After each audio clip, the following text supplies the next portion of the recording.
Live. We had a bit of a technical snafu, but as usual, I rescued the whole project and saved the day with my technical expertise. So today, for your listening pleasure, we have Brett the Atheist, and perhaps we will hold true to the title of the video, Destroy Him. Brett, would you like to introduce yourself and say who you are and why you are here?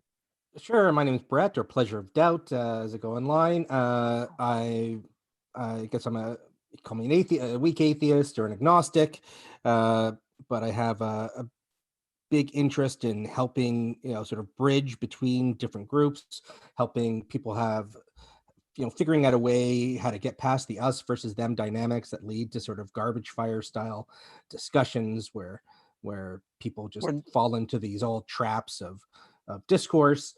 And yeah, I've got a small YouTube channel that I've just started and hoping to grow it slowly. And yeah, that's me. why grow it slowly? Let's grow big. Oh, Let's sure. go big. Let's get it out there. Let's get it out there. Yeah, well, okay, so 1,000 you're viewers. and we're also, you and I are engaging on a mutual project that we will discuss a little bit on air and mostly off air for the time being. But for for the purposes of this conversation, we're going to be discussing your, is it your pet project? Is it the raison d'etre for your YouTube channel to foster more productive conversations, would you say? Yeah, I would say that it's to sort of give guidance that, I think I've been on the internet a long time. I've had a lot of discussions. I think I've noticed some patterns that I think often get in the way of people having productive conversations that I see over and over again. So I've tried to figure out ways to get around that, to control for the difficulties. And I think I've had some anecdotal success on my own, in having my own productive conversations with people who where I've seen people have unproductive discussions with other people, and I've been able to get somewhere with them, from And whether. you've been able to enter into the conversation, analyze it on the spot and diagnose the problem and smooth it out. Is that what you're saying? Yeah, so sometimes I've been able to have a mediation style, role where I could sort of see, often people, they react fairly uncharitably to others, and I can sort of see how they're misinterpreting each other, and I can sometimes get in there and say, well, I think this is what this is what this person is saying. What do you think of that? And it can kind of calm things down and uh, get things back on track. On the Okay, other hand, so I've also had my own productive discussions where I've been able to have, like, just one-on-one discussions where I've been able to get a lot further than I've seen other people get. And it's not because uh, it's because of, I think, the methods that I use, I think, help do that, help facilitate that. okay, so let's cut right to the chase. So we're just going to go right for the substance of the conversation, right? We're going to talk about how what you're gonna you put out a video. We're just going to jump right to it, right? Sure. Okay, so you put out a video and you have things that you've observed. I'll give you my one of my pet observations about why productive conversations bog down, get unproductive, particularly between atheists and Christians. And then you can give me a breakdown of Sure. general thing on yours. One of the things that I always call is the zero sum conversation. The zero sum conversation is a winner and a loser. If I'm right, you're wrong. If I have this conversation, a lot of these conversations between Christian and atheists are zero sum, where somebody walks away, the winner of the conversation, someone walks away, the loser of the conversation. That automatically leads to an unproductive conversation because you have to be, turns it into a competition right away, and you have to defend your position at, publicly 100 times out of 100, or you walk away the loser. Go ahead. Yeah, no, exactly. And the way I would put that is, I think I like to foster what I call discussion over debate. So, a debate is, we each have our sides and we have to stick to our sides, and, come hell or high water, we're just advancing our point of view. Often in debates, each side isn't really talking to with each other. They're talking at one another. They have their prepared comments. They've had these conversations often, hundreds, if not thousands of times before, and they have their talking points. Right. And so one thing I like to do is say, well, we're not going to have a debate. Let's have a conversation, a discussion. and it's a mutual exploration. So we each have our point of view. So the point is not, it's not to push your point of view. That's part of it, but to do it in an exploratory way, so that we're each presenting our views, we're each challenging one another on our views, and I say let's work through the issues rather than just put our, let's treat it as if we're working through these issues rather than we're just advancing our issues, and that gives you a bit of, a lot of it's about reducing bias. I think when we have a bias towards our own point of view, and that's just normal. Everybody does that. Now, when you frame it in terms of exploring your view, I think it helps relax some of that hold that we naturally have. So when you explore your view, your whole idea is to press on it, to push on it, to test it, to see where it goes. And I think it can relax each side to say, hey, I don't have to just stick to my view per se. I'm going to be open to them. They're going to be open to me as much as we can, and try to sort of have a mutual process. So how does this work in terms of part of the reason why the conversations get bogged down between Christian and atheists is there is some zero sum at play. There is some, if I'm right, you're wrong. That's sort of a subtext of the entire conversation. So how do we, that makes sense, right? How I just said that? Yeah. How do we avoid that? So I just released a video that I called my 5 criteria for what makes a productive conversation. And level 1. So this is a set of 5 different criteria, each building on the other, that lets us say this was a productive conversation. Level 1 is the parties leave better understanding one another. So if you go into a conversation saying, one of my main goals here is to come out better understanding the other, then that in itself, I think, makes a productive conversation and avoids that problem that you just said. Because if okay, so let me back that up. Let me back that up, and then let's challenge that. Is that fair? Yep, go ahead. Okay, so how that works in the real world is that's one of the things that I had in mind when I was having atheists come on my YouTube channel. And for example, with like genetically modified skeptic, I don't have atheists on my channel to challenge their atheism. I have them on the channel to find out, to gather information. How did you deconvert? Why? What were the circumstances? To try and learn as much about them in the course of an hour and a half, 2-hour period as I can. Not necessarily to challenge, maybe ultimately to challenge them, but in the short term, not at all. How do you, here's where we'll push back on it though. I'm pretty sure you'd agree that that's the right approach, correct? According to what you just said. Although I'm not against challenging from the start, but it should be a mutual challenge. And, one of the problems you get often is it's sort of one side grilling the other, and that can often seem like an unpleasant. The person on the receiving end doesn't always feel that that's a very fair way to proceed, and can sometimes get bitter about that. You get defensive immediately because right. When you're on the receiving end of that behavior, you understand automatically that you are being played, that the person isn't listening to you and doesn't really care what your answers are. They're just trying to lead you to their precept. They're trying to accomplish something with you as the sub. They're not really listening to you. So that's the first thing that you notice. And so if the parties, for example, are going in saying, one of my main goals here is to better understand each other, then they will care about what's being said, because their goal is to care about what's being said, or at least understand what's being said, so that, but it's something you have to go in on purpose. Productive discussion is really hard. It's easy to have, the standard, just go in attacking and not really listen and just say your points. And as soon as you hear a keyword, go, haha, I got you. That's easy. And that's why you have people do these things over and over again. To really have a productive discussion, I think both parties need to go in together.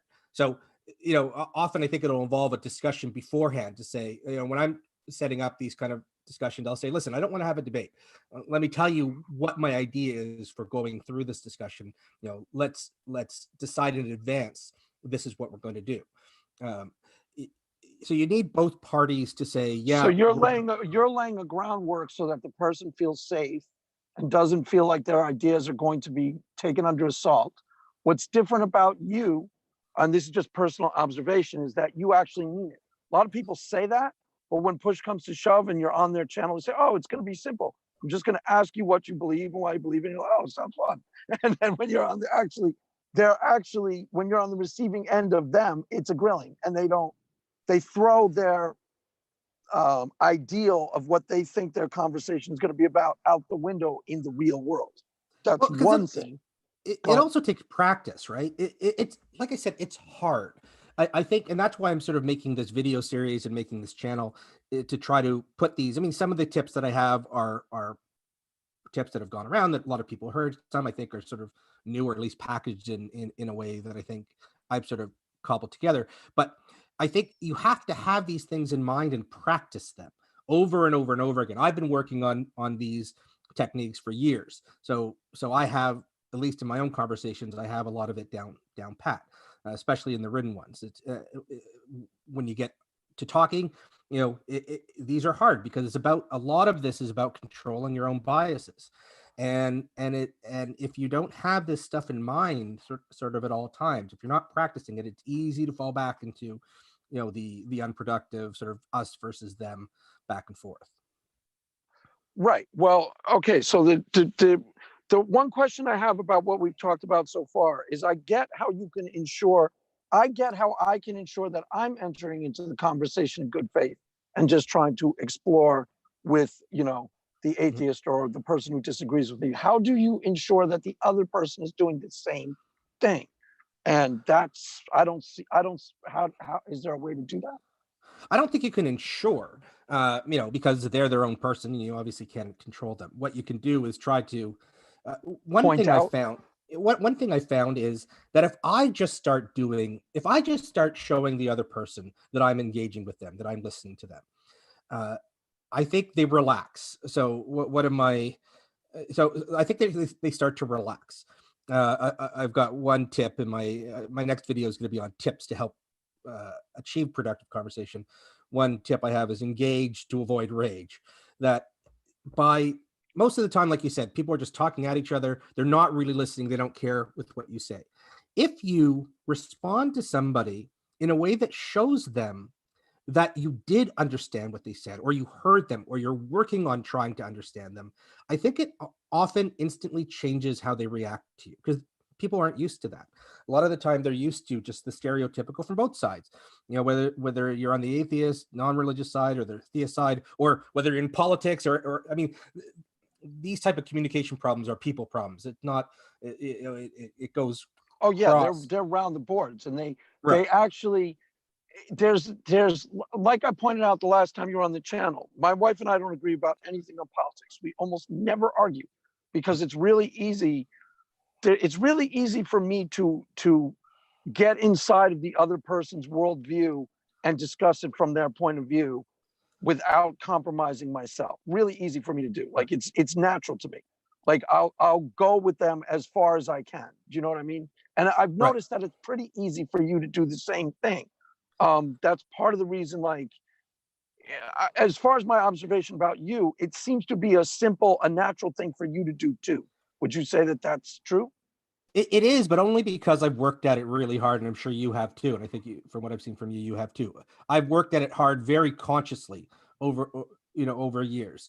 And I've had my time where, for example, I'm a little better than some people at. I'll have somebody says something off, and you're like, "Arr," and you feel that need to respond.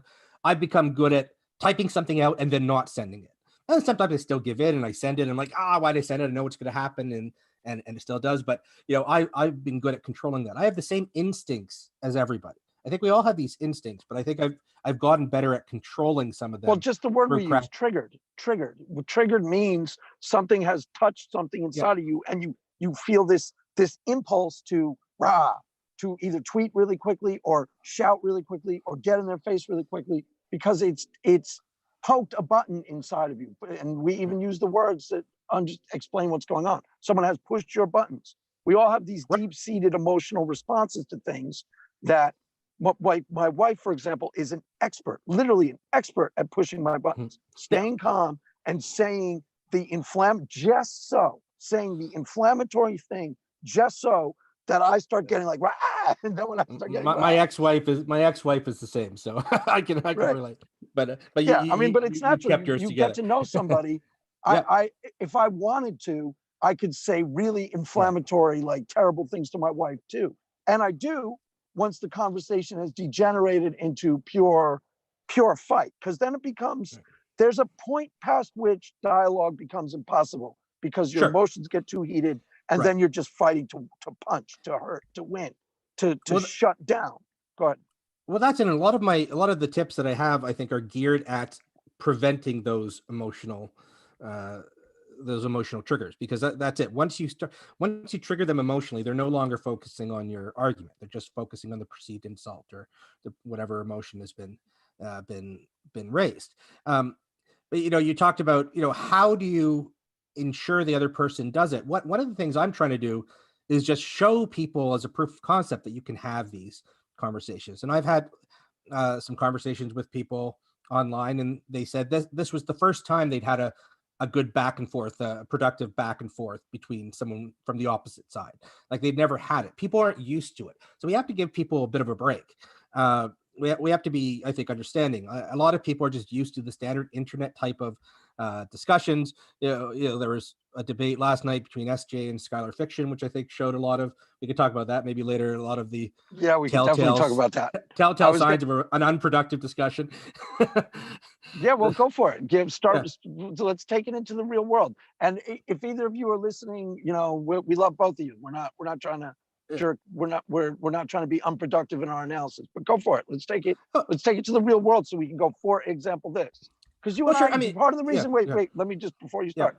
Part of the reason why we have a project coming up that will address, maybe not on this particular stream, but part of the reason why I wanted to start with this is that you and I already have a pretty good working rapport. And when you have a good back and forth rapport, Brett and I are also in a stream that I'm in charge of, that I lead on another channel about these discussions with John Vervaeke, that I'm the leader of, sort of. Sort of in a not sort of way, but yeah. Okay, so I show up every once in a while for 40 minutes, say stupid stuff, and then walk away. You and I already have a good working rapport. The point of a good working rapport is to go someplace, to start getting into like the real, like that seems to be easy for both of us. So let's dig into some of the, why was it unproductive in your analysis, and go ahead. Do you see what I'm saying? Now, sure. So first of all, one thing they structured it as a formal debate. Now there's a role for formal debates. I think they can be useful, but in terms of productive discussions, if you want a real back and forth discussion, productive discussions aren't really the best way. But I think during that debate, what I noticed is there was a lot of talking at each other. They each had their prepared statements, which again, you can't fault them too much. It's a prepared debate, but there didn't seem to be, from what I could see, there didn't seem to be any much real back and forth. I know Skylar was pretty frustrated, and he got into. I mean, I probably, I agree with him more than I don't know. I only listened to it once, so I'm more on. Well, there's a lot of things that in Skylar's position that I noticed that atheists are very inclined to assent to. He'll start bringing up the atrocities of the Old Testament. I'm relatively certain that you go, oh yeah, totally. The Bible says that. He's right. Go ahead. Yeah, I agree. I saw the point he was making. I thought he could have probably brought the point. I think he framed the point in disproving God, but I think what he meant to do, what he was trying to do, was say, because there's this contradiction in God's morality, God can't be the foundation of any objective morality.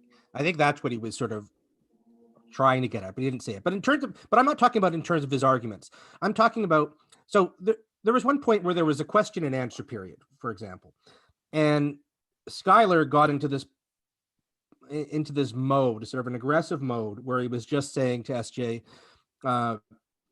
answer yes or no and nothing else. Everybody bristled at that. Yeah, she wanted to go into more detail, but also you also had SJ on the others. Now, I thought SJ was quite reasonable to want to go into detail. That being said, SJ also, I think, on her own side, wasn't quite directly answering the question and was trying to go off into, and I think because I don't think she was being dishonest, I think sometimes there's cognitive dissonance that can get involved. Often, when this is one of my tips down below too, that often we don't, we don't we only directly answer the questions that we feel comfortable with, and we avoid the ones that we don't feel comfortable with. And I think part of having a productive discussion is to recognize that cognitive dissonance in oneself and to say, this Right, is but an okay, area. so the challenging question though is, how do we, because part of the reason why it happens is these are, the famous adage, don't talk about religion or politics, because those are where people's emotions, deeply held convictions, get touched on in the course of the debate or the conversation or the discussion. How do we have a productive conversation when we're specifically dealing with those things? You see what So I'm asking? if I had been moderating that conversation, I think I would have stopped them much more often when I saw the disconnects. And I know James, I like James. He's a really nice guy. I think he takes often a very hands-off approach to Yeah, moderation. that's the whole point, is let them work it out. Let them fight. So let them fight. Right. What I'd like to do on my channel and my discussions, because I'd like to have some discussions where I moderate people, I would have said, okay, let's just stop. Let's nail down for example, what really is the question that Skylar's asking, and SJ, I want you to go into as much detail as you need to, but can you make sure that you're at least directly answering the question, and then go into whatever detail that you need. Part of the problem is, people often just focus in on keywords. They don't really make sure they understand. They don't really make sure that they've understood what the other person is even saying. So one thing I'll say is, and this is pretty common sense, other people will say this too, but try to repeat back the other person's position just in a way that they agree, to make sure what we're now calling steel man. Right, steel. Well, I'm not even talking about steel. I mean, I guess that is sort of steel manning, but I'm not even talking about presenting it in the best point of view. I'm just talking about make sure you can make sure Articulate. that. So make sure you understand what they're saying. Make sure you're listening to the actual sentences that are coming out of the mouth, exactly, and not misrepresenting what they're saying. Let me just put, before you continue, just in the interest of fairness, I think Stephanie thought that the debate was going to be about objective morality, and then sorry, you cut out there, Craig.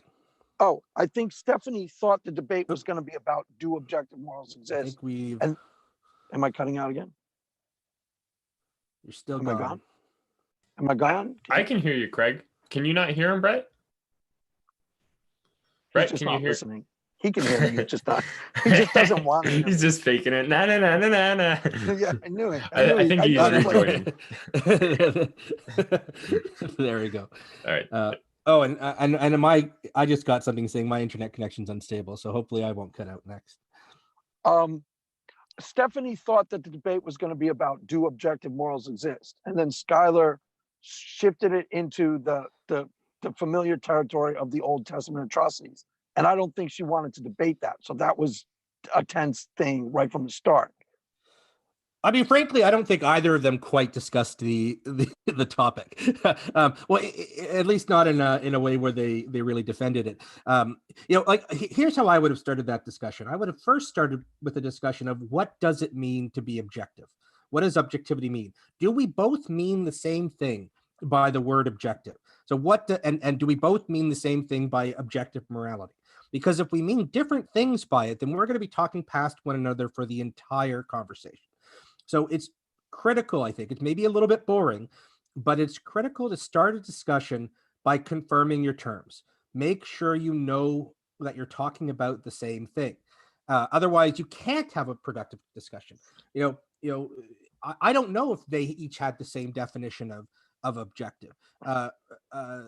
I suspect. Well, that starts to get that's with this particular. Let's move from this, because that starts to get really complicated with that, because people have different definitions of objective, and then you can get bogged down into just debating that. Well, but I hear you, but I mean, and this is why I say it can sort of be annoying and a little bit boring. But if your goal, listen, if your goal is to have an entertaining debate for people to just watch and Then mission each accomplished, cheer because that on. was fun to watch. Yeah. That was Right, fun right, to watch. right. So what I'm talking about is if you want to actually have a productive discussion, and for that you've got to give up a little bit of the drama to do that, because you can't have a productive discussion if you mean different things by the words you're using. It's impossible. You're having two different discussions. So you're by definition, no pun intended, you're not going to be on the same page. Right, So you're talking past each other.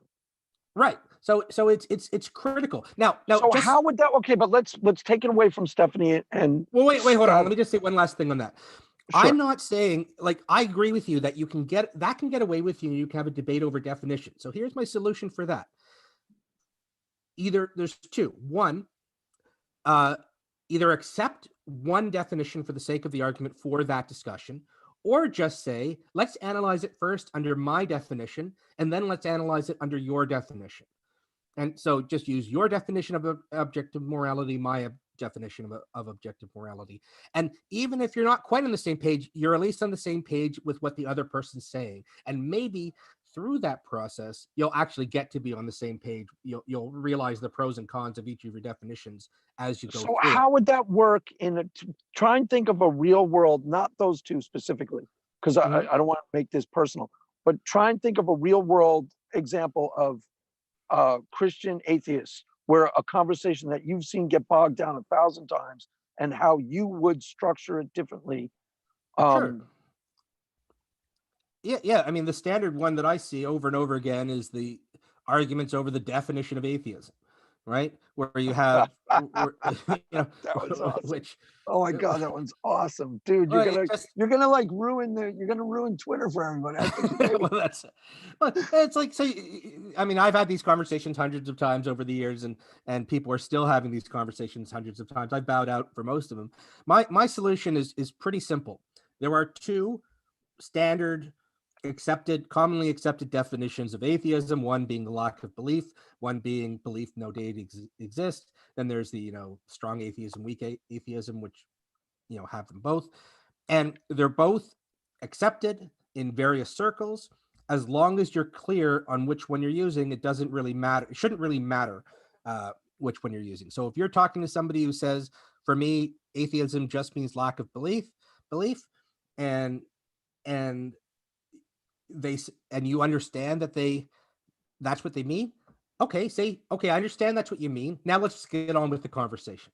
Rather right, than, but that generally the lack of belief is more a colloquial definition, and sure, the king of debating that, Steve McRae, acknowledges that it's a colloquial definition, and usually he's not necessarily challenging that. Is that the other person is trying to force him to shift the philosophical definition from the philosophical definition. Like, that's generally the breakdown of those two. One's a colloquial definition that's been popularized by the atheist experience and other atheists. So atheists automatically use it. All atheism means. well, I know that lack of belief definition was the first one I learned, before that. And then I learned the breakdown of weak atheism and strong atheism, so to me, when I first learned the word, I mean, I think I lost my belief before even learning the word, but when I first heard the terms, it was weak atheist and strong atheist. So weak atheist was the lack of belief atheist, and a strong atheist was a belief there is no God atheist. And to me, that was pretty simple. I just said I'm a weak atheist, and that was easy. With there are some people who are not aware of the fact that there are two different definitions, and Steve, unfortunately, in his way, is always somewhat aggressive, and he's not always. I get what he's saying, but he doesn't always frame it in a way that's easy to get that message across. Sometimes, even though I know because I've heard his position over and over, I've seen him frame it in ways that are seem a little more stringent, and where he's saying, no, this is what atheism believes. And then, really what we just need to do is break and say, okay, there are two definitions. Here's why I think one definition is better. And I've tried. Right, but here's the problem. Here's one of the potential problems with what you're talking about. And it's not a problem with every conversation. It's just this particular one. is because the weak definition that all atheism means is a lack of belief in God. There's a hidden reason why people are motivated to use that definition. And if they're having a conversation in good faith, fine. But the rest of the conversation has to be in good faith if they're going to use that definition, because a lot of times they're using it to duck, to not be accountable to the person on the other side of the conversation, to constantly reassign the burden of proof so that they don't ever have to answer and they can have an easier time. Now, I let it happen, but that's a lot of times what's actually going on underneath the surface. There's a subtext there that isn't quite on the surface. Go ahead. And here's a problem that, I think often, I think what you've just done, I think often is one of the reasons why that conversations go off. And it's about the assuming of bad faith and the assuming of subtext and reading in premises. No, but I'm not assuming. Wait, you're misinterpreting, because I'm not assuming. I am observing, and I've seen that bad faith in action. I've observed it, and I know it's there. Okay, but let me go. I don't say you. See, the reason why you and I can do this is because you almost never operate in bad faith. Almost never. Maybe never, but almost never at least. Other people, I've seen them. I've observed them doing it. It's not me assuming they're going to. So no, I know. I've seen them what you're actually talking do it about. and go, wait a minute, this guy's scamming. You know what I'm saying? So I hear where you're coming from, and I know the phenomena that you're talking about, and I've even been a part of it at times back when I got involved in the atheism definition of atheism arguments. At one point, I just started calling myself a non-theist, and I think no one has a problem with non-theist.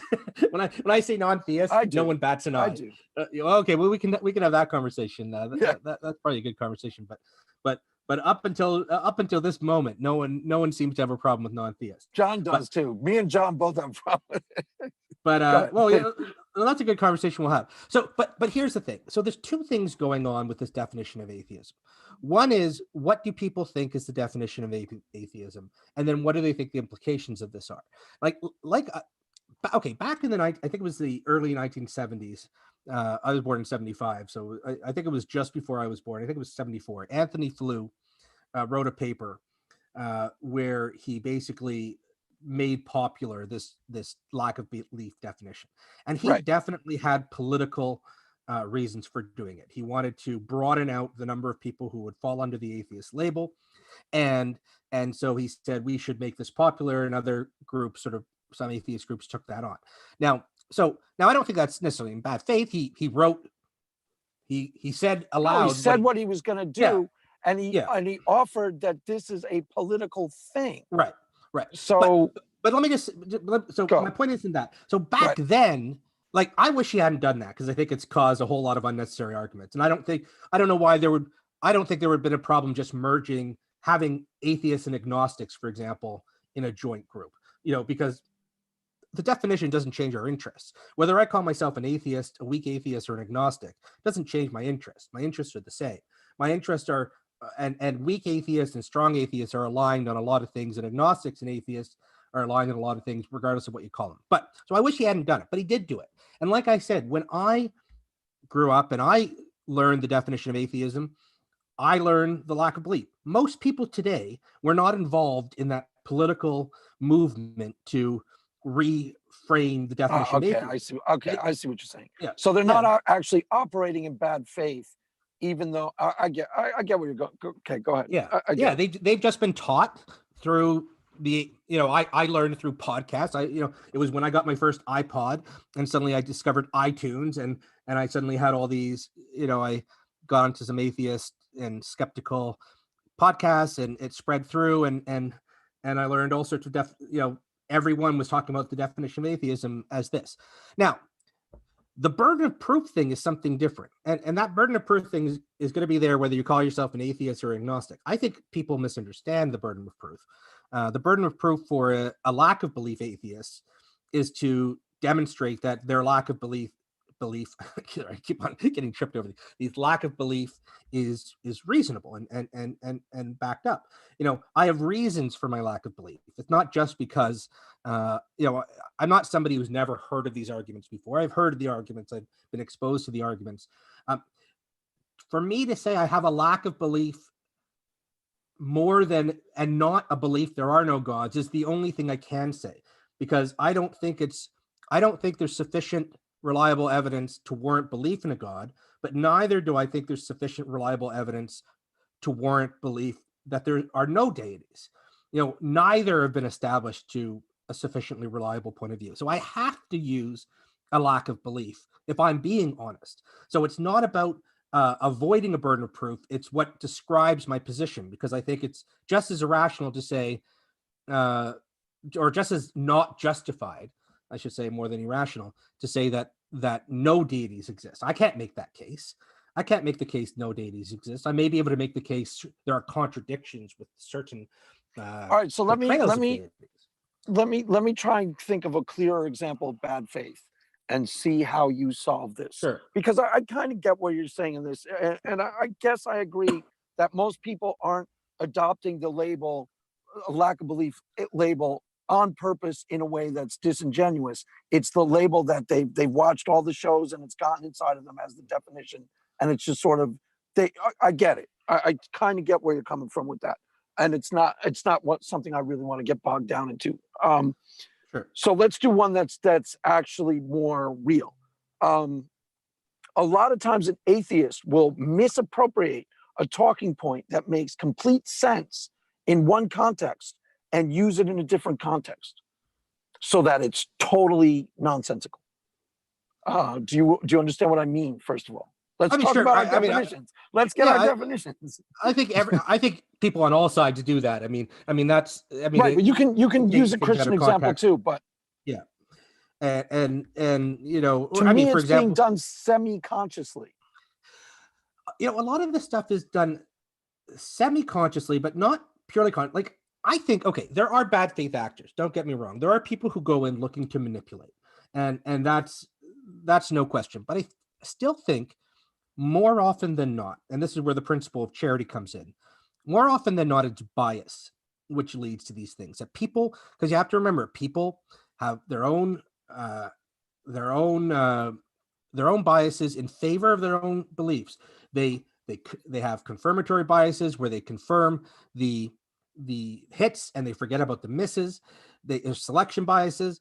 They will, in their own mind, sometimes latch on to something and believe it supports their case and ignore the things that don't support their case. Now, some people may do this in a manipulative manner, but most of the time it's their bias. Now, here's the thing. Think about the difference between going in a conversation and treating them as if they're in bad faith versus treating them as if they have biases, which we all have, and let's see if we can work through the issue, test it. And listen, once you accuse somebody of bad faith, the conversation's basically over. If your goal is to have productive discussion, that kills the discussion. It's just like calling somebody a liar, right? It triggers the emotions. Most people, I think, don't see themselves as being in bad faith. Right. No, I totally understand that. There's a complication here that I'm trying to elucidate. Maybe bad faith is the wrong thing for me to be using. But for example, you've heard the talking point about the Spider-Man. What's the Spider-Man one that all the atheists throw around? You know it, right? Spider-Man is, what is it? Do you know it offhand? I mean, just like the flying spaghetti monster or the Russell's teapot, that there's history of Spider-Man in the comic books and right, and it doesn't mean Spider-Man's like there are some contexts where a standard atheist talking point is perfectly legitimate. Okay, so let's put aside the idea of somebody operating in bad faith. There are some contexts where a standard atheist talking point is perfectly legitimate. Usually it's based in reason, a reasonable idea or reasonable analysis. But then there are other contexts where it's totally false. And a lot of times the person on the other end of the conversation is unwilling to perceive the differences between those two because they aren't actually willing to do the critical thinking of their own position in that. Did that make sense, what I just said? It does. And I think people are often reluctant to do that. So that's the job of having an open back and forth discussion. So what if you say to the person, listen, I hear what you're saying with that example, but here's what I think is implied by that example. Here's where I think, I think there are cases where that example can work, and I get that, but I think your example here doesn't work, and here's why. And you go, blah, blah, blah. Here's the reasons why. Think about that type of approach compared to, you're just in bad faith. You know what you're saying is wrong. You know it doesn't apply. And right, but once the steamroller is in motion and the person is geared up in the steamroller way, it's really hard to break that cloud of. Right. That's sure, why I hard. call it bad faith, because the person is perfectly capable. If pulling away from the conversation and smart enough to know better and perfectly capable of reasoning it through in a way that's crystal clear to them, so that they understand the implications of how they are misappropriating a talking point and distorting the context wherein it would be accurate. Well, first of all, like, what's my definition of bad faith is somebody who is intentionally, deliberately aiming to mislead in some way. I throw in the reason why we're struggling over that word is because I use it to incorporate people who are semi-conscious of their behavior and being slippery and evasive, but it's somewhat innocent. But you would probably think so if it's innocent, why? Yeah, if it's innocent, then why call it bad faith rather than bias? Because they are perfectly capable of getting a hold of themselves and reasoning it through, and they know better, and they're not acting up to the standard of integrity that they say they are in a moment. So okay, well, hold on. By the way, something that I've almost never seen you do. By the way, never. I know, I appreciate that, but you've made some statements of, they're capable of knowing better and they should know better. Yes, it's loaded language. It's loaded language. I'm the religious person, dude. But the nature, there's two things. The nature of bias is very difficult to overcome. It's really hard to overcome bias. Agreed. Bias. And we all have bias, and often we think, and it's a lot easier to spot bias in somebody else than to spot it in yourself. So when you say they should know better, I see it as somebody who's just being human, who is succumbing to their natural biases, who either hasn't caught on or hasn't figured out a way to get around their biases. So, but think of, in terms, if our goal is to have a productive conversation, think of, we talked about principle of charity. Think of how it can change the conversation if our goal is productive conversation, to proceed as if they are biased. And I don't use bias as a negative in the sense of bias isn't a character flaw, or if it is, we all share this character flaw. It's not a mark of a bad person to be biased. I'm not talking about prejudice. That's different. I'm not talking about bias in the terms of prejudice. I'm talking about, bias, cognitive errors. Right. No, I totally understand. Yeah. So think of how it changes the conversation to proceed as if the person is biased and is sort of stuck in a bias and can't get out, versus they know better. They know what they're doing. They're just not trying, and they're just doing this. They know they should do. But I mean, the term cognitive dissonance. Yeah. So it's that nagging feeling that something's wrong, that something is not supposed to be there. And what do we do instinctively most of the time when we have cognitive dissonance? You tell me. I don't know. I don't know where you're going with it. What do we do? I think we give in. We give into it. We avoid it. Like, we don't fight that cognitive dissonance. We give in. We find a way to resolve it rather than push through it and find our way we find a way to make it okay. So we get rid of that dissonance. And usually it's by avoiding. Right. Wait, explain how that is germane to what we just said. because how does I that think relate to what we just you're talked about? saying, I think what you're saying is sometimes people have that feeling that they may not be totally on point, but they don't, and they don't go the distance and do the right thing and resolve it, and work through it and So is the do it. okay? Is this what you just said? Let me see if this is what you just said. So in other words, you're in a discussion with them, and they start to misuse something, and they kind of know they're doing it, and you start to call them on it, but they're incapable of drawing back from the edge in the course of the conversation. Right. They're incapable of course correcting in the moment because they've already committed to a position, so they can't be that self-aware in the moment. I'm And it, perfectly and it, I am yeah. perfectly content to let somebody slide. When I use charged language, I'm not using it I will give people 100 opportunities to walk away from that and correct themselves 1,000 times. But it's So also, I get but it's more than just giving somebody the opportunity. I think we have to recognize how hard it is, so I think we need to use methods. I think we need to use methodology to get beyond our biases. So when somebody's cognitive dissonance is triggered, when they're in that sense of heightened, heightened awareness, anxiety, or whatever, they have that feeling. right? One thing you need to do is help them get that feeling gone. So again, framing it in terms of, as soon as you accuse somebody of bad faith, what I think it does, if they think, okay, if they know they're in bad faith, it doesn't.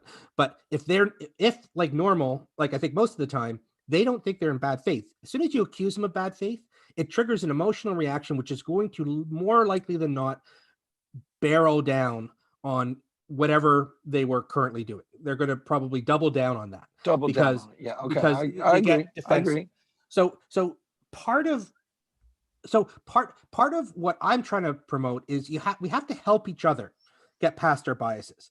We have to recognize that we each have biases and recognize some of the things that trigger those biases. So telling somebody, I think you're lying, or I think you're in bad faith, it almost inevitably, I think, triggers emotions that make things worse in terms of getting past that. I think there are ways to phrase things. Like, I understand what you're saying. I hear what you're saying. And I think there are times where that applies, but here's my problem with what you're saying. So rather than just going into the bad faith, just saying, here's my difficulty with what you're saying. What do you think of this? And then presenting it, rather than just saying, I think you're in bad faith. I think you know what you're doing. I think you know better than this. And, blah, blah, blah.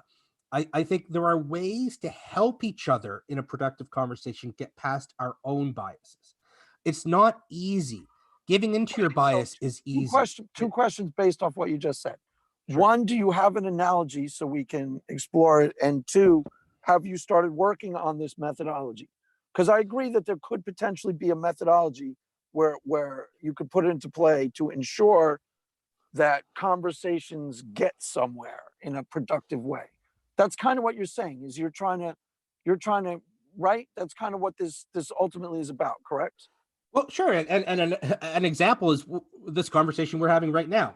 Where I started by saying I understand the, for example, I understand the syndrome that you're talking about, with the atheist, or with this, with the and I understand, and I understand where this applies. But let me suggest another way of looking at it. So I did it in a way. I didn't just say, "Oh, you're just biased against atheists."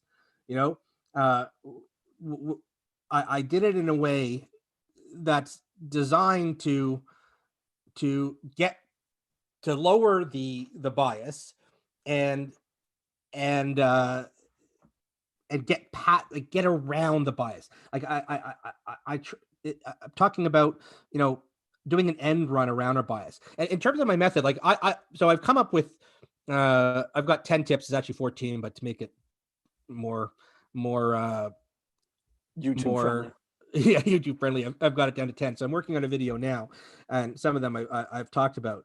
But so, I mean, in terms of my method, I'm not talking about scientifically. Like these are anecdotally, I have developed, I've noticed patterns that I notice have hurt conversations. I've noticed patterns that seem to help. Like, for example, repeating back to the person, like what you just did to me. Let me see if I understand you. Let me see if I understand you, and repeat it back. And then I could say yes or no if that was what I meant. That is key. Right. And it's so rare that people do that. I mean, it's starting to become a little bit more common in some discussions. But any non-productive discussion, which is still the majority, like we didn't see a lot of, I was going to use I won't use a specific example, but it's very Yeah. rare that people Yeah, say, don't use Stephanie and Skylar. I felt you going there too. I'm like, no. That's yeah. No, it's very rare that we see this. I mean, another tip I have: ask, don't tell. So often we have people in discussions tell the other person what they mean, rather than asking them what they mean. Questions are taken as rhetorical often. Most often the time when somebody asks a question, it's taken as a rhetorical argument. And that's not necessarily the best way to go. I mean, sometimes questions are rhetorical arguments, but I think we need to be asking more questions. Let me make sure I understand what you mean. Is this the implication of what you're saying? And so be prepared. I think we should be asking a lot of questions and being prepared to answer questions in return, right? Because so often we have these conversations go on and I can see it. Like I can see they don't understand each other. They are both talking about completely different things and they don't seem to realize it in the flow of the discussion. And if they stopped for a bit and just asked some questions to clarify, those are two. What are some of the others? Ask questions, repeat back. So I can go through. Yeah. So confirm your term. Yeah. Here, I'll go through them quickly. Confirm your term.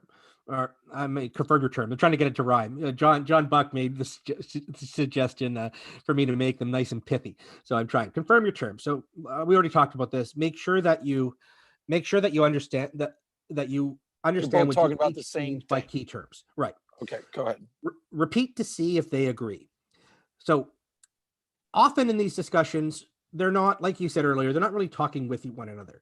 And so just repeating back to the person has two functions. One is to make sure you understand, but two, it shows them you've been paying attention. If you can repeat back to them what they said, it shows that you've been listening. And I think that in itself lowers somebody's guard in the sense of it makes them feel validated. It makes them notice their guard in the sense of antagonism towards you. It makes them feel more open to having a discussion with you because they feel validated. You are listening to me. That makes me want to talk to you more. Yeah, it's fairly radical in Christian atheist survey. That in and of itself is a radical that makes the conversation 5,000 times more productive. Just listen to this stupid person. Listen to what they're saying. And show them that you're listening. Let them know you're listening. Not just, nod, but show them by saying, here's what I hear you say. The standard thing that happens is that most people, and this happens, they are listening for keywords, like you said, the keywords, but the keywords so that they can plug in their argument du jour. So they can plug in this counter argument or this counter. Oh, cool. He said morality. I am now going to go, that's right. Old Testament, God is so immoral. I'm now going to go, now I'm going to plug in a go-to argument. Exactly. Right. Well, that's it. Okay. So ask, don't tell. I already talked about this. When in doubt, ask questions and ask lots of them and be prepared to answer some in return. Next one, I talked about it briefly, engage, avoid rage. So it can be incredibly frustrating in a discussion when a party sets out a whole exposition and then the other party just brushes it off and then just moves on to their own points. So when somebody makes a point, respond to it. And don't just respond to the points that you think you have a ready response to.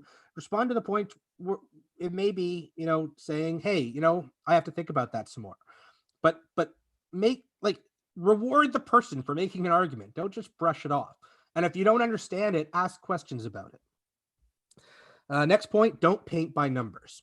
So move beyond your talking points. If you're having, we all have talking points. We've all had some of the same discussions over and over and over again. So it's easy to get into the flow of just going through your talking points. But that's basically having a discussion on autopilot, and it rarely leads to a productive discussion. So get off your talking points. Concentrate and focus on what they're saying, and respond to what they're saying. If you're actually responding to what they're saying, you can't be using your talking points anymore. Because chances are your talking points aren't. You got to be organic to the moment and be really paying attention to what's going on. So your talking points get forgotten and they get thrown out the window. And you actually have a back and forth conversation. Yeah. And ironically, if you come up with talking points in that moment, then those are actually usually much better talking points. So you become Right. Yeah. Well, that's it. I mean, the whole goal of this is that it should improve your own arguments as well as theirs. Now, I've got to come up with a new one for this, but John thinks it's a little too archaic. Be genteel, not a heel. I'm trying to come with dry be terms, genteel, not a heel. yeah. And in other words, be civil. I'm trying to make them pithy, but I'm going to work on that one. So it's not about being nice.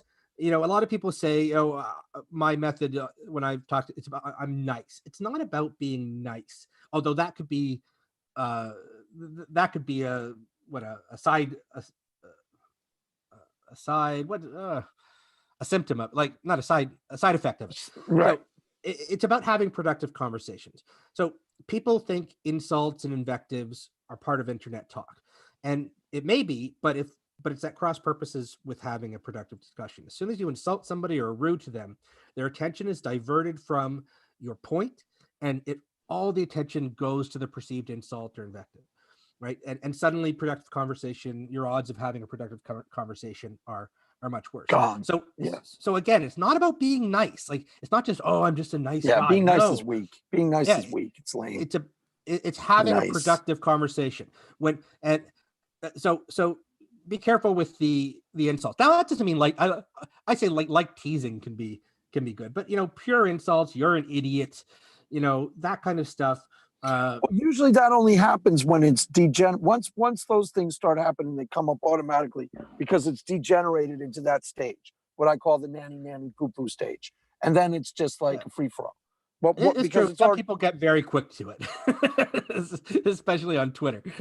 Yeah, But, of course. Well, that's part of the whole. I mean, that's why you're going to have to deal. I know you don't like the word bad faith, but you're going to have to deal with the whole that people. A lot of times, people are doing this. Oh, we'll finish and then we'll go into some counterpoints. Well, yeah, because I think a lot of times people are doing this because it's psychologically they're getting a charge out of it, and it's psychologically reinforcing themselves. I don't think they're so incapable of having civilized conversations. I think they just don't want it. That's but they don't know. I don't think they don't know how, because I'll tell you, when you have a good productive conversation, there's a charge you get from that. Like, there's a thrill that you get from that, but most people haven't felt that because they don't have it. But like, when you have a good discussion and you leave it, you're really feeling great, right? And people just don't often have a sense of it, and they think that the insults give them, like, I don't know, maybe I'm projecting. I know when I do those insults, there's an initial feeling of, aha, I got him. But then I feel bad. I don't know if other people feel bad, but I feel bad. When's the last time you got into a free-for-all, just out of curiosity, where you started insulting someone, other than John Buck? It's been a while. There was a time. Now, I've never been the full free-for-all, you're an idiot, but sometimes I do, for example, give in and make the snarky comment that I know is going to that's going to ruffle some feathers. Ruffle feathers and do that. I'm generally pretty good at not doing it. Sometimes I give in. It's been over a year. Like, I took a year or so ago, I took a break from Twitter because I was getting very frustrated. The conversations I was in weren't having a good psychological effect on me. I took a 3 or 4 month break, and then I came back saying, with a big focus on having productive discussions and avoiding the discussions with the people who are just looking for insulting back and forth. And I'll say, listen, I don't block anyone. My block and mute list is empty, but I'll say, listen, that's not the kind of conversation I'm interested in, so I'm going to withdraw here. And right. And this goes back to actually a question you had said earlier. How do you enforce it? Well, you can't force people, but what we can do is say to somebody, listen, I want to have a good discussion with you, and I'm not interested in having the standard back and forth, us versus them. I mean, insult fest, and then just not have them. Honestly, because that's what I do. I've gotten like maybe 5 Twitter feuds in the last 3 or 4 years, 2 of which you witnessed. But I don't get in that many of them. And usually when I'm in them, I will say to someone, this just isn't how I roll, and I'm not interested in this. Yeah. And that's why I never had to block anybody, because they'll come back twice, and I'm like, look, I'm really honestly not interested in doing this. I'm not saying I'm not interested. I'm not. That's fair, right? I think we shouldn't reward the people who, like, a lot of times people just, there's a thread I was in, a big thread that I was in even for a couple years, and the thread had been going on for a couple years before that, and I haven't muted Couple now. of years? Did you say Yeah, this years? thread has been going on for a long time, and between some What? theists and atheists, and even though I have the thread muted now because I don't want it in my notifications, it still comes across my feed from people, and I still see sometimes the same discussions, the same wording almost over and over and over and over and over, and like these same unproductive Wow, who on discussions. earth like, is in this thread? yeah, You don't you don't I'll have to tell you say it off publicly, stream. but yeah, Yeah, tell me off stream yeah, for yeah, sure. Tell me off yeah. stream because I gotta know who that It's is. been going on forever. Like again, I So are haven't been these in like it for a pig-headed year. So atheists too, or are these pig-headed it's Christians and atheists and atheists? theists, and I think it just Are they theists and both being atheists. equally obstinate and Yeah, like I mean, what I should do is, if I'm looking for fodder for one of the sub segments I want to do on my channel is sort of argument. why these idiots Yeah. are arguing for Well, 3 no, years straight? yeah, Why these basically imbeciles argument arguing for autopsy. Showing where arguments have gone off the rails and how they could have done differently. So that thread will actually be good, where these same conversations are going over and over again. Now wait, before I ask you this question, have you done your list yet? Have I given you the whole list? No, I still have a few others. If you want me to go, Well, go if you can through them. if you can remember to get to them. Yeah. How do we make these when we're talking theist atheist? How do we zero in on this to get to the real? Like, see what's interesting about you. Okay, you're in a chat that I lead on Saturday nights usually. That you're the only atheist in the chat, I think, or there's another guy now who I think's an atheist. But it never is ever an issue. Like you easily float into. It's not like we're exactly going, we're all going like, I love Jesus. So do I. Praise God. Hallelujah. But like you float easily in there without any, as far as I can see, any obstacle. The only time you went quiet was once. Do you know what I'm asking? What am I asking? How do you maintain that high? Because we're talking pretty intensely, and you're at a pretty high level conversation, where the main thorn of contention or bone of contention between someone like you and I never ever comes up. How do you manage to do what others can't? I guess. I mean, this is what these steps are the things I've been using for like developing over the last, say, 10 years or so. I think is when I sort of the last decade, I think, is sort of on my own and my own. I've been involved in internet discussions for a long time. I used to be involved in some internet discussions on a forum, on a pretty large forum that had a very active atheist religion sub forum, so atheist versus theist discussions. I spent several years active on a parapsychology forum, on where they go into the science of parapsychology, ESP, oh, interesting. Okay, telekinesis, cool. and so the skeptics versus the believers in that. So I've spent a lot of time, and then eventually I migrated over to Twitter in the last, say, 2 years, I guess. So I've had a lot of these conversations, thousands of these conversations over the years, and I think I've just noticed patterns. And also, I mean, I have a lot of training too in devil's advocacy, so I'm pretty good at putting myself at looking at. I really can't help it. I automatically start thinking of the opposite of any argument I start hearing. so I'm good at looking at things from both sides. But a lot of this stuff, like all these tips that I'm going through now, these are things that I've sort of learned slowly over the years and have been practicing over the years, and that I think that I consciously do. That I consciously like, and when I say consciously, I mean consciously.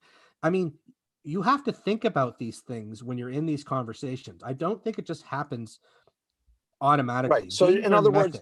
words, this isn't just a mysterious coincidence. You have cultivated Yes. the type of personality that is able to sit in on a high level conversation with three theists where that never comes up, and you're able to talk about. Granted, we're kind of discussing it all from your territory, sort of, Right. but it's yeah. something you've consciously cultivated over the years. It's not some sort of accident. It's something you've worked on Right. a lot. That's Yeah, exactly. right? Yeah, it's not an accident. I'm not just better at it than other people, and I'm not. Well, like, you might have I started have out. You might have started out with some. You probably were pretty easy to get along with Yeah, my in temperament is growing probably there, up and but I have the same instincts. I have the same, that I think is an XDD comic. What are you doing? Why come to bed? No, this is important. What? Somebody's wrong on the internet. like That's like you? I have that same instinct as anybody else. When I see something wrong, when somebody's snarky to me, I feel like punching back. Like I have all the same, and I have the Right. same Okay. But biases. here's the It's about- question. Here's the question. This will clarify. How combative are you in real life, and do you get in a lot of fights? Because I'll tell No, you, I mean, I'll give you in I'll real give you life, the I answer play it. from Sorry, go ahead. in the last 15 years in real life. The only person I've ever fought with is my wife. Period. Got no other arguments with nobody ever, except on Twitter. That's it. 5 on Twitter. Yeah. Nobody in real life. Never. How No, many I mean, fights do you get well, when with you were my, a kid? It doesn't oh, I strike me as you were didn't get as many particularly fights as a quarrelsome. kid, What? but I never got in. I think I've only been in one like physical fight in my whole life. But like I was always able to Like to arguments with people at work and yeah. stuff. I'm No, guessing not a lot. no, I mean with my ex-wife, I guess, yeah. But Yeah, well, that's yeah, different. yeah. No, at work, I've always been sort of the mediator. Right. That's More what I'm than guessing. That's what I said. yeah, yeah. So you're But naturally inclined towards this role in real but life but that without this. probably a Go little ahead. bit more than other people. But that being said, I I don't think much of this is natural. I think it's about working it over and over and over again. And it's about practicing, right? Right. It's about just doing it consciously. Like when I go through these, I mean, okay, some of it's more second nature than normal. But a lot of it is I have to stop, pause. I rewrite tweets. It's harder in a live conversation, right? So I'll with the back and forth, but I'll rewrite, rewrite, sorry, rewrite tweets, a few times sometimes, before, when I realize, that's a little too harsh. I know what that's going to happen there. Um, it's about methodology. It's not about, again, we all have these biases, and I have the same us versus them biases as anyone else. It's just what these tips, and I still have a few others, but what a lot Yeah, of these feel tips, free to yeah, bring them up as they. sure. Well, a lot of my goal, like my hypothesis is we can't get rid of these us versus them biases, but we can trick them. So a lot of these techniques are geared at making you see them a little more like us. And what it does, I think, is it reduces that natural anxiety we have about the other. Because the us versus them bias, the tribal bias, is deep. It's old.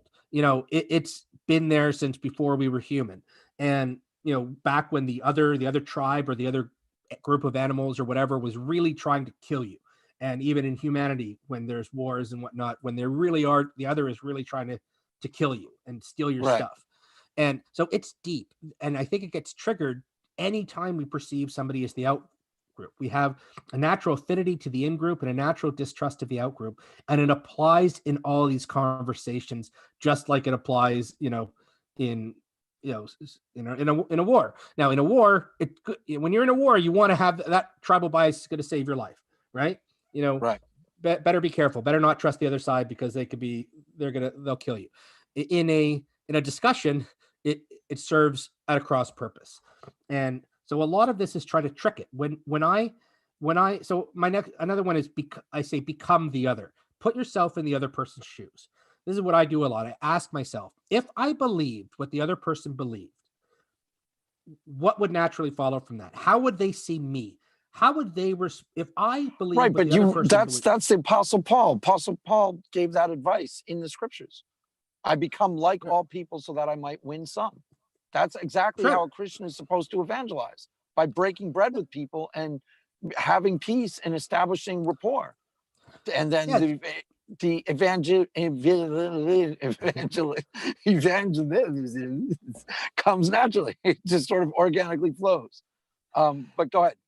Just Well, a little aside. it's that by putting yourself in the other person's shoes. And now I'm not just saying think what does the other person think. I'm saying literally put yourself in the other person's shoes. If I Right. believed what they believe, If I were them, I said that to Yeah. somebody once because that's exactly why I don't really have any big trip on atheists because I've heard enough of their stories, and I can easily imagine. Well, if I was raised as a fundamentalist Christian in that strict of an environment, I would Right. start doing almost exactly what that person did, and I'd probably Exactly. come to those conclusions and those conclusions, and I'd get almost up to the point where they got. I don't know if I'd go full blown atheist and start making these evil YouTube videos, but I'd go very far down the path that they gone, and I'd see things almost the exact same way up to a point.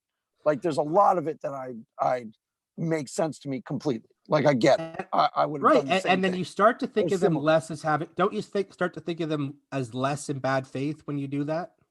Well, the people I'm accusing of bad faith, I mean, I always differentiate this when I bring up atheists in my videos.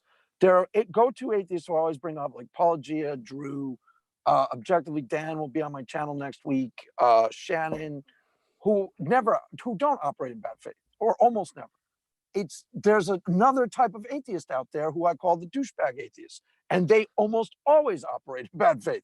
And to call them to recognize Yeah. them as such isn't to me a defect in my people sizing up abilities. There's tons of atheists. I would never accuse you of operating bad faith. Why? Because you never do. It's not rocket science because you don't. So I never accuse you. Let me throw this out though. Let me throw this out. Be careful about confusing being a douchebag with being in bad faith.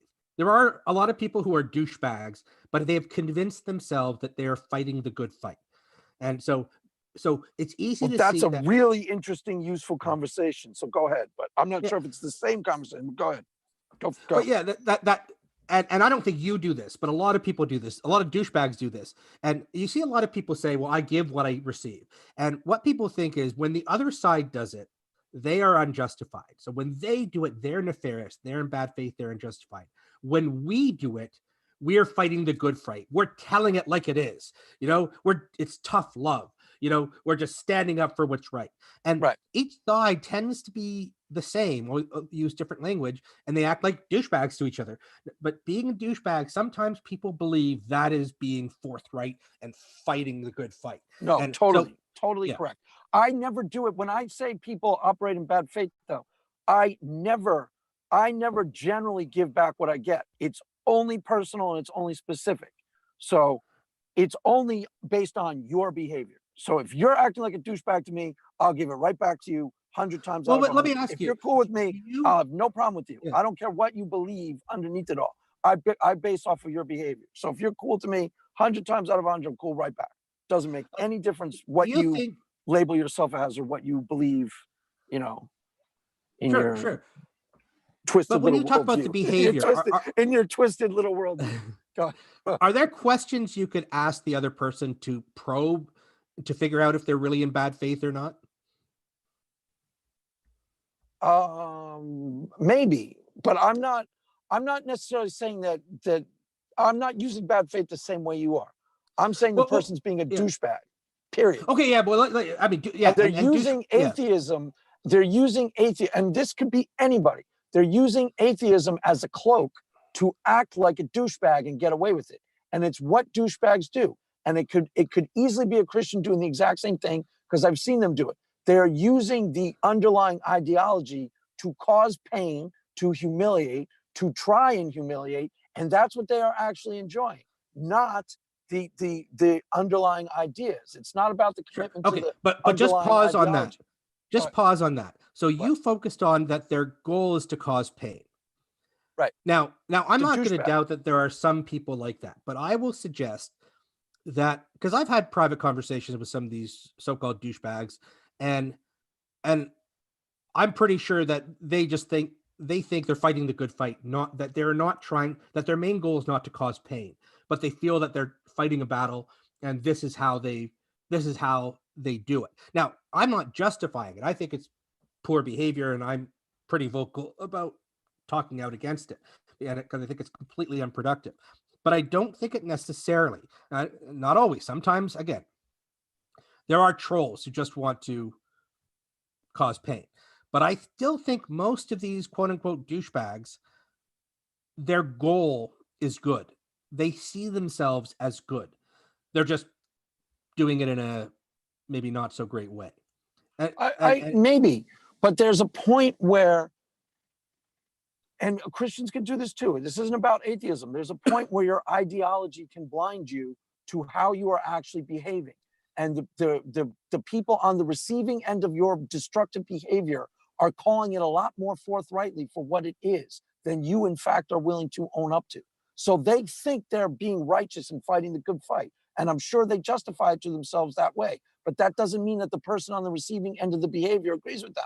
They think they're No, of being course not. evil Yeah. and destructive and horrible. Right. And And you each should side thinks recognize, the other, yeah, each right, side but I'm sees not the talking other and it's sides. almost the That's same why I way. only judge it personally. I'm not talking Yeah. sides. Like I said, there's a Well, bunch of atheists who I get along with Yeah. really easily without any of that. So it's not about atheists. It's about evil douchebags, period. Yeah. Evil douchebags cloak their behavior, and they Hitler and Himmler didn't go, this is great, we're so evil. They didn't recognize Yeah. that they were evil. They didn't go, this is really good, we're evil people. Yeah, we really are. They thought that they had justifications for their atrocities too. Do you see what I'm saying? So Right. there's a point. So the question then is, what is the most effective way at getting that behavior to change? One, I mean, I think just, I mean, for one thing, I agree that when I'm against something like that, I say, listen, I'm willing to talk to you, but I'm not willing to have this kind of conversation. So if this is what you want, I'm not interested. So that's one way, not to combat it, but maybe to not reward it. Right. Another way I think though is to say, hey, listen, I think I hear what you're saying here. Is this what you're saying? And is this why, is this what you're saying? Not this is what you're saying. Is this what you're saying? And do you think we could maybe just calm it down a little bit and just have a good back and forth discussion? Like, I think there are things that we can say. Right, It's but not gonna doesn't the work for person everybody. sometimes say no? No? Sure. And then you can say, but we're never going to reach everybody. Not everybody is cut out to have productive conversations. That's just the reality. It's Okay. not for everyone. And that's, the goal is not to have a productive conversation with everybody, or at least that's not the expectation. There are a lot of people who aren't ready for it, who aren't interested in it, and so be it. The goal, I think, is to find people who are interested in having these conversations and to show people that they can have these conversations and actually really enjoy them. So you're only going for people who want to do this, and okay, I got you. And to show people. So what are- yeah, I have What are the ones? so I have one: be brave, don't evade. Doesn't quite rhyme, but sort of, it's close enough. Respond to every part of somebody's argument, not just the easy parts. I talked about this earlier. A lot of the times when we're in a discussion, somebody makes a point that just gives you that uncomfortable feeling, and it tells you there's something off with your argument. And what happens most of the time when people get this uncomfortable feeling, they rush right by it and respond to the point of the argument that they think they can respond to. And I think this is something where we have to be our own. We have to work on our own biases. This is about biasing ourselves. When you notice that internal feeling of cognitive dissonance, that's the time when you have to say to yourself, there's something wrong. Now, it doesn't mean that your argument is necessarily wrong, but it means there's something you have to work on. So rise to the challenge. Don't just throw it off, but don't avoid the hard parts, because those are the parts, that's where the productive conversation can really take place. Really get into them. Recognize there's either a problem with my own view that I have to change, or I need to revamp my view, and make it better. So people are always afraid of the trap. I'm a big fan of the Socratic style of argument, where you ask a series of questions to lead somebody down the garden trail. And I really like that type of argument. But a lot of people are very afraid of the trap. And I'll say, welcome the trap. Don't be afraid of the trap. Either you're going to get caught in it and you're going to realize your argument just has a lot of problems and you need to change it, or you're going to find a way out of it and make your argument even better. So just welcome the trap. Don't avoid. I'm not convinced on that one, because a lot of times the trap is being laid inauthentically. The trap isn't a legitimate trap. It's not, here, let me point out the contradictions in your position. It's, here, let me inauthentically gotcha you, so that it looks like I really gotcha'd you on an authentic contradiction in your position, but I didn't.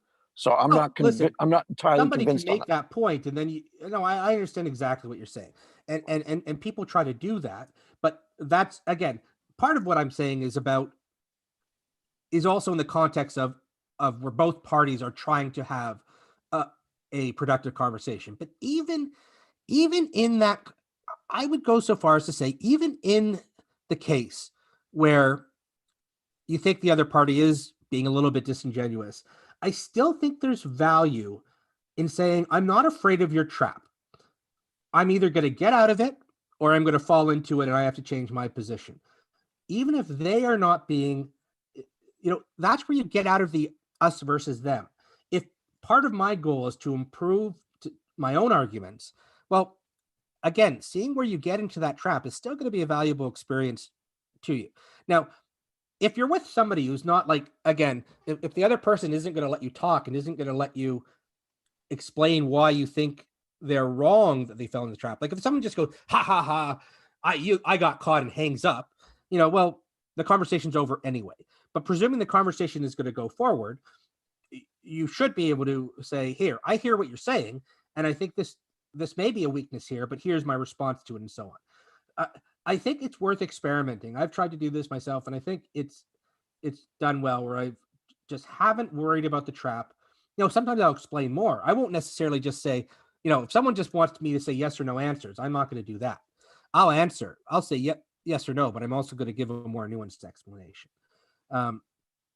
But part of this is about also using each other to help us challenge our own biases.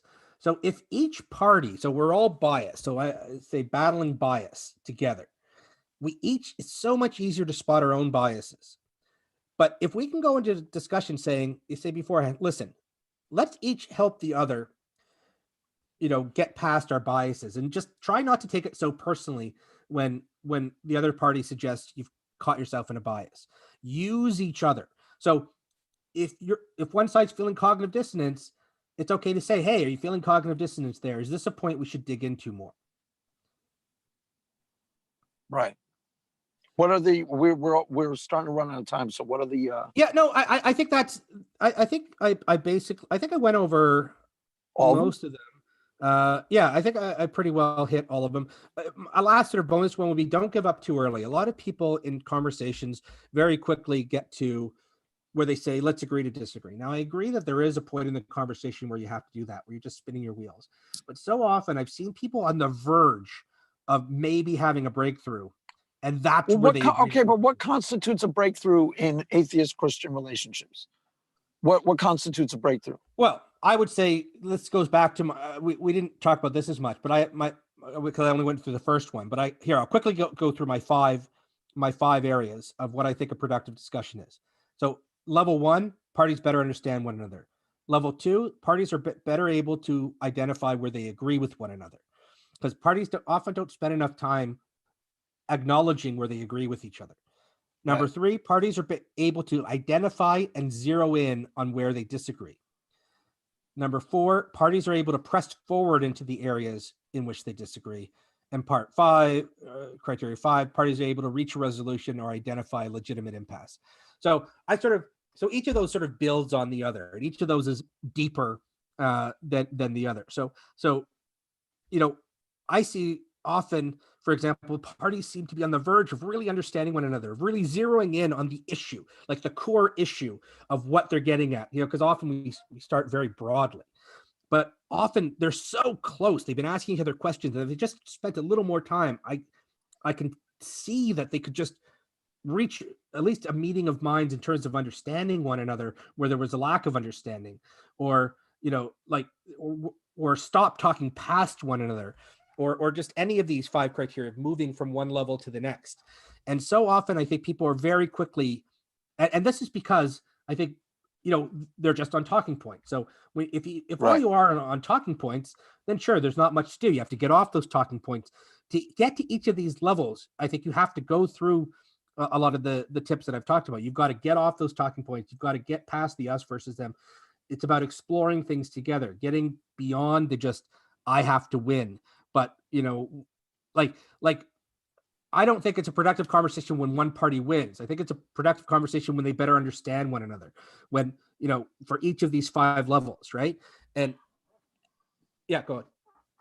Well, I was just going to say, even if ultimately your goal is to win, even if ultimately your goal is strategic, these things will help you develop better arguments to ultimately carry the day. If your goal is to Yes. be an evangelist for one side or the other, ultimately this is going to help you succeed because you're going to quickly blow past the irrelevant impasse. Exactly. Because Yeah, a lot of the impasses that people get bogged down in are totally and completely and utterly irrelevant, and they aren't even worth discussing. And then there's the core impasse, which is actually probably fundamental and key. And there may not be a way around the core impasse. Go ahead. Well, yeah, and you've been in discussion with me. I push my view. When I have a view, I push it forward, and I Well, but press the one into thing about you that observation about you that and we can talk about this in times to come, but you don't seem particularly evangelical about being an atheist, which is no problem with me. I don't mind. You don't have to try to convince me, but that's why I see some atheists listening to you and going, I'm not sure if that's for me. Why? Because they're trying to win ground. They're trying to yeah. they're actually trying to take position. And I don't see you as really doing that. I'm not criticizing it at all. I don't think you should be. Well, here I it is. I think you have a lot more integrity than most people, and I think you're honestly trying to find the truth. Hello, that's what you're using your to get Yeah. at to really figure out what you think, figure out what you know, clarify, and ultimately get at things that are true. That's what I think you're really trying to do, right? And one thing I think to have a productive conversation, I think requires some risk. You have to risk having your mind changed. And that can be very scary for me or for anyone. So I think, and it can create cognitive dissonance, but that's part of what it is. And part of these things, like especially in the biases, that's why I say don't evade the problem, the areas that give you cognitive dissonance. There's risk involved. And if both parties are willing to risk themselves to the other, I think it makes for a much more collaborative, right. But that's mutually not beneficial. you're not being evangelical about being an atheist at all. Like Matt, I'm the not. stuff that Yeah. you were talking about, I totally agree with it in terms of having productive conversation. But it is the exact opposite of what like Matt Dillahunty will do when he gets a phone call on the atheist experience. Exact opposite. He will quickly try to push that person off of what they're trying to tell him. Do you know what I mean? There's a strategy at play that's evangelical in ultimate. That's ultimately evangelical. Yeah, But I mean, I think we still can have productive conversations with more evangelical people, but I agree that like when dealing with an evangelist from any position, there's going to be a point where they're not often going to be willing to risk diving into their own views because of the bias. But I see it more as a bias issue than a nefarious. well, the only reason I'm pointing it out is it's just an observation about you. Doesn't seem to be No, your I goal appreciate that. at all. It doesn't Yeah, seem no, to be. it's not, And and I'm I more. think you take that as a and- compliment. I'm just saying that not all atheists think that way. Some of them see their goal as convert somebody to make, they'll quickly bring up, start trying to steer you into, by the way, God isn't real, you know what I'm saying? Go ahead. Well, yeah, and again, I'm not. None of what I'm saying isn't about not pushing forward your own view, but it's to do it in a productive manner.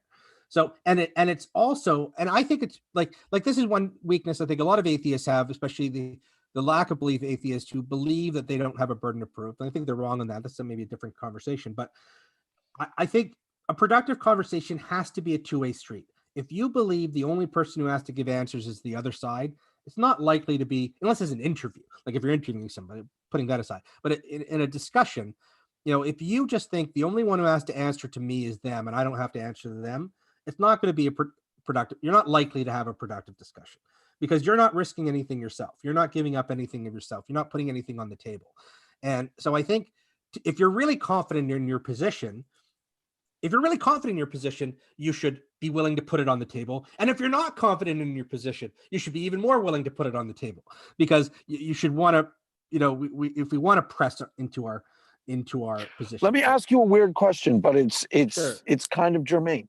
How confident are you in your position? Would you say you're a soft atheist, but in terms of how much do you really think you're right? Would you say almost 100%? Or No, you I mean, kind of first of all, I almo- don't like. Yeah, go ahead. Yeah, go ahead.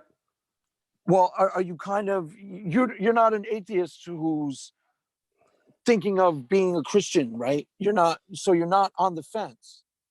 I don't know. I think I'm not really clearly saying what I'm trying to ask you, but I think you Yeah, get the question.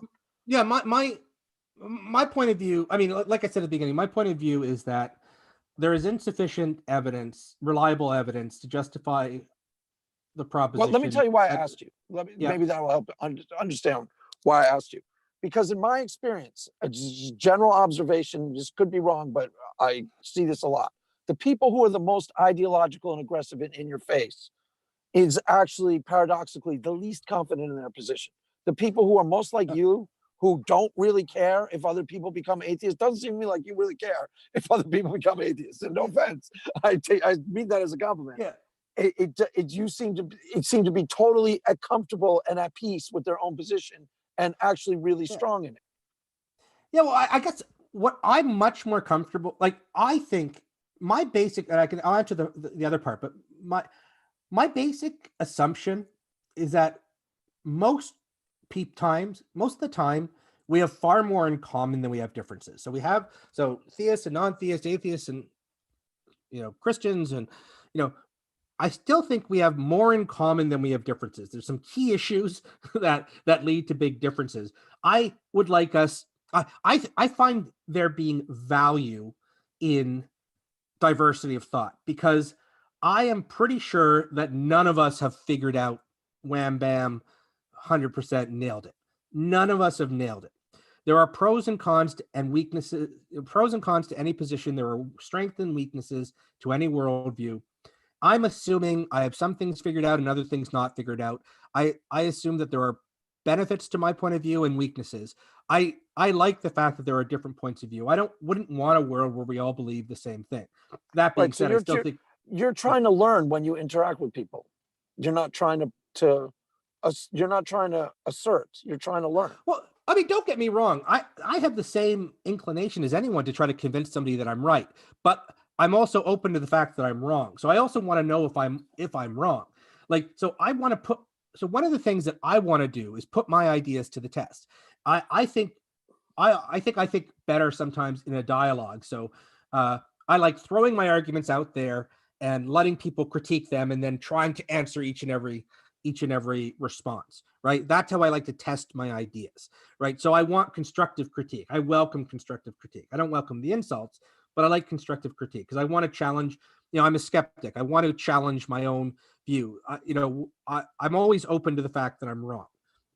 So however confident I'm, I lean far more towards the non-belief side than the belief side, but I'm open to the fact, like, there are stuff that make me pause. There is, I think, relatively weak evidence, but don't go too deep into that, because yeah, 2 that's weeks from now another. we're doing my Yeah. questions. Yeah, And yeah. I want- We'll have, okay, so we'll have another conversation on that. But basically, I'm open. I think being open-minded.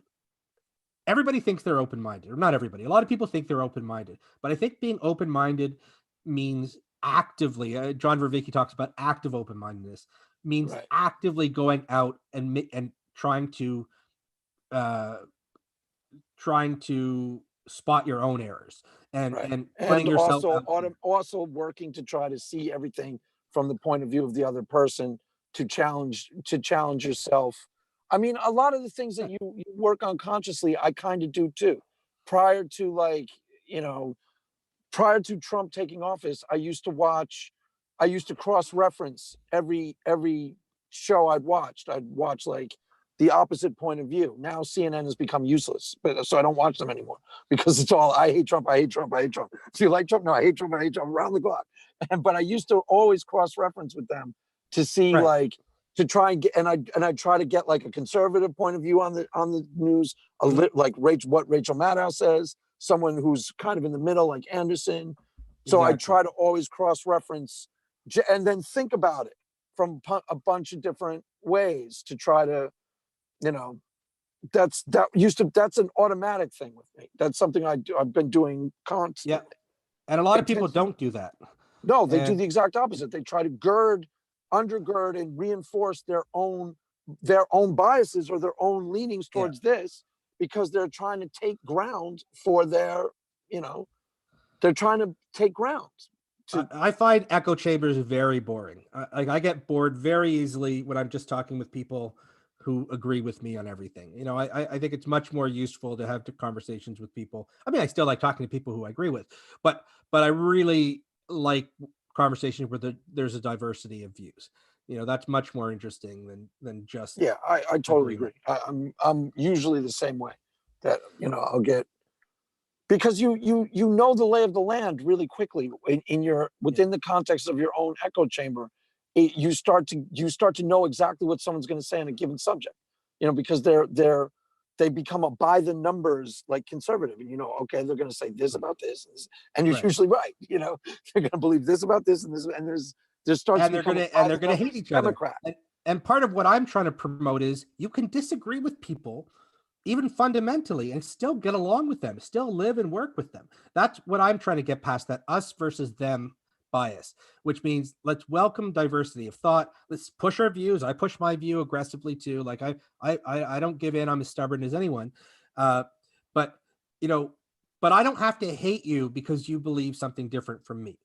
And you don't have to hate me because I believe something different. And frankly, much of the time, our disagreements, our beliefs are actually much more similar than they are different.